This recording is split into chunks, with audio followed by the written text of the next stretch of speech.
Welcome to the Pag-ibig Fund Housing Loan Counseling, the first step before you can file your housing loan application with Pag-ibig Fund. Here, we will discuss the Pag-ibig Fund Housing Loan Guidelines under the amended Abot Kamay Pabahay Program for developer accounts. Sino ba ang pwedeng mag-avail ng housing loan sa Pag-ibig? An active member of the Pag-ibig Fund na may minimum contribution of 24 months o equivalent to 2 years membership ay maaaring makapag-housing loan sa Pag-ibig Fund. Kung kayo ay active or new member with less than 24 contributions, maaaring bayaran ang kulang na buwan lump sum. Ang mga inactive members naman na may minimum of 24 contributions ay dapat mag-reactivate ng kanilang membership bago makapag-avail sa Pag-ibig. Para sa mga non-members, maaari ding magparehistro at bayaran ang 24 contributions in lump sum payment. Ang pagpaparehistro at ang updating ng Pag-ibig contributions ay maaaring gawin sa Pag-ibig branch office kung saan ihinuhulog ang inyong monthly contributions. Atin pong tandaan na ang inyong lump sum payment ay considered na single payment lamang. Kaya't kailangan na sa mga susunod na mga buwan ay patuloy ang pagbabayad ng contributions upang ang inyong membership ay maging continuous. Ang mga members na nagpa-offset sa kanilang savings o total accumulated value para mabayaran ang dating short-term loan sa Pag-ibig ay maaari ding makapag-housing loan. Bibilangin natin ang mga buwan na nakasama sa offsetting, ngunit dapat na ang natitira sa inyong savings sa Pag-ibig matapos ang offsetting ay hindi bababa sa equivalent amount of 24 monthly contributions. Kung ito ay kulang na, kailangan munang kumpletuhin ang 24 months contribution requirements. Dapat din na ang borrower is not more than 65 years old upon loan application and must not exceed 70 years old at date of loan maturity. He must be insurable o pwede pang tanggapin ng aming mga accredited insurance companies for insurance coverage.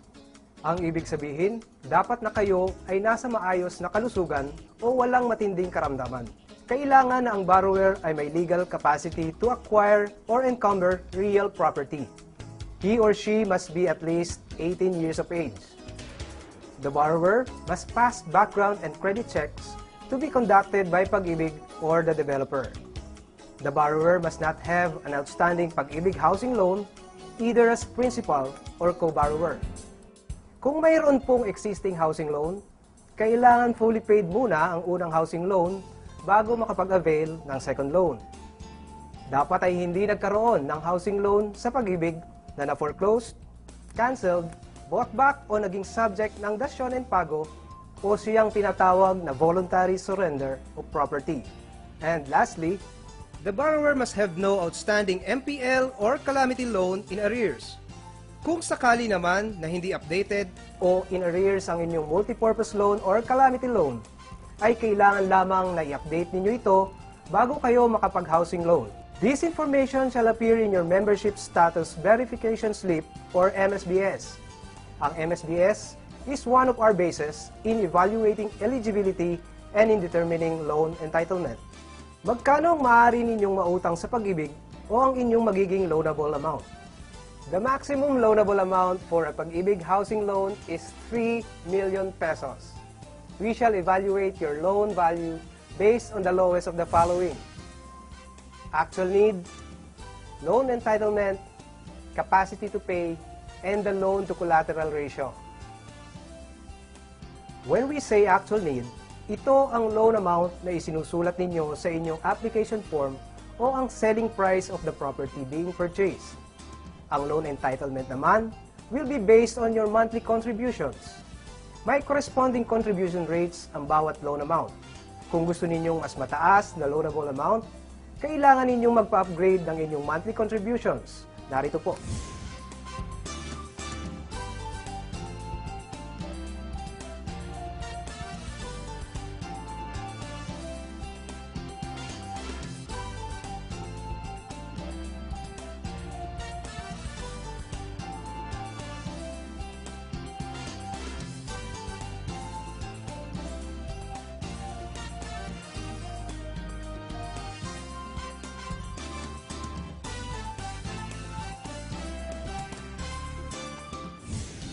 Tandaan, hintayin muna ang advice ng inyong loan processor bago magpa-upgrade ng contributions.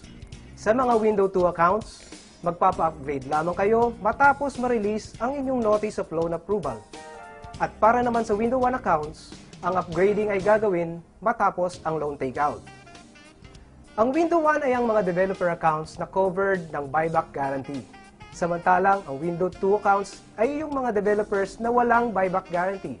Ang inyong upgraded contribution rates ang siyang magiging buwan ng contribution ninyo hanggang sa kayo ay matapos ng magbayad sa inyong housing loan. Paano naman ang sistema kung kailangan ninyong mag-upgrade ng contributions? Kung kayo ay qualified sa 850,000 loan na may corresponding contribution rate of 400 pesos monthly, you will be required to pay the additional 200 pesos monthly contribution over the counter after your loan has been approved.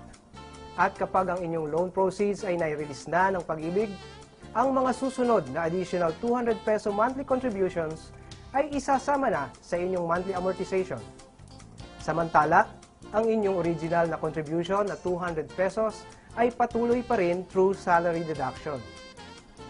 Para naman po sa mga self-paying members, ang inyong buong contribution ay isasama na sa monthly amortization after loan takeout. Saan po kayo pupunta para sa updating ng inyong contribution? Para sa NCR accounts, maaari kayong kumuha ng payment order form mula sa servicing department at magbayad sa cash division o sa branch office kung saan kayo nagre-remit ng inyong Pag-ibig contributions. Kung sa probinsya naman, ay pumunta sa Pag-ibig branch office sa inyong lugar. Dalhin at ipakita ang inyong Notice of Loan Approval dahil ito ang magiging basihan ng upgrading ng inyong contribution. Huwag po tayong manghihinayang kung malaki ang inyong binabayad bilang contribution. Ito ay sa dahilang ibabalik ng Pag-ibig ang lahat ng ito kasama ang dividendo sa oras na kayo ay mag-qualify to avail of your provident benefit claims. Kaya the bigger your contribution, the larger your savings. Malaki rin ang ma-avail ninyong multipurpose loan. Next is the capacity to pay. Kailangan po ng monthly amortization ng loan ay hindi tataas sa 40% ng inyong net disposable income or NDI. Paano malalaman ang inyong capacity to pay? Ang capacity to pay ay ibinabase ng Pag-ibig sa mga sumusunod na dokumento. Para sa mga empleyado mula sa private at government sector, ito ay maaaring ibase sa alinman sa mga sumusunod.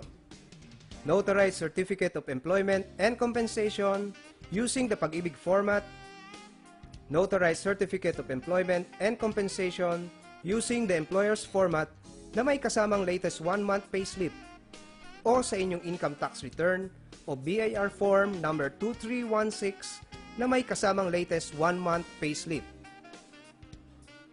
Sa mga self-employed o iyong mga may sariling negosyo o professionals, ibabase ito sa income tax return at audited financial statements at official receipt of tax payment mula sa bangko, DTI registration o mayor's permit. At para sa mga overseas Filipino workers, makikita ito sa inyong employment contract na kinakailangan ay nakasulat sa Ingles o may English translation, o iba pang proofs of income duly validated and certified or initialed by the assigned Pag-ibig Information Officer. Ano naman ang net disposable income o net take-home pay? Ito ay ang gross monthly salary minus all statutory deductions tulad ng SSS or GSIS contributions, tax or BIR payments, PhilHealth contributions, regular Pag-ibig contributions, at iba pang payments on outstanding loans. Narito po ang ilang halimbawa ng required net disposable income and its corresponding loan amount.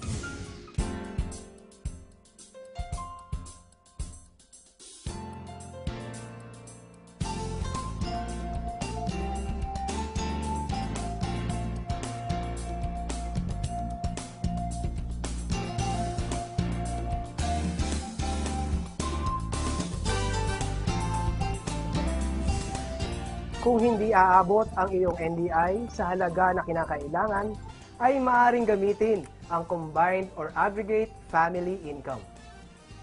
Para sa mga borrowers na ang civil status ay single, maaaring isama ang income ng mga magulang, at sa mga married borrowers naman, ay maaaring isama ang income ng asawa at mga unmarried children. Maaari ding kumuha ng dalawang co-borrowers na dapat ay kamag-anak ng borrower hanggang second civil degree of consanguinity or affinity, tulad ng mga magulang at mga kapatid. Ang mga co-borrowers ay dapat active members din ng Pag-ibig Fund. Narito po ang mga kailangang dokumento sa paggamit ng combined family income o co-borrowers. Para sa combined income, kailangan ng proof of relationship tulad ng birth certificate o marriage contract. Proof of income tulad ng CEC, ITR, payslip or contract of employment.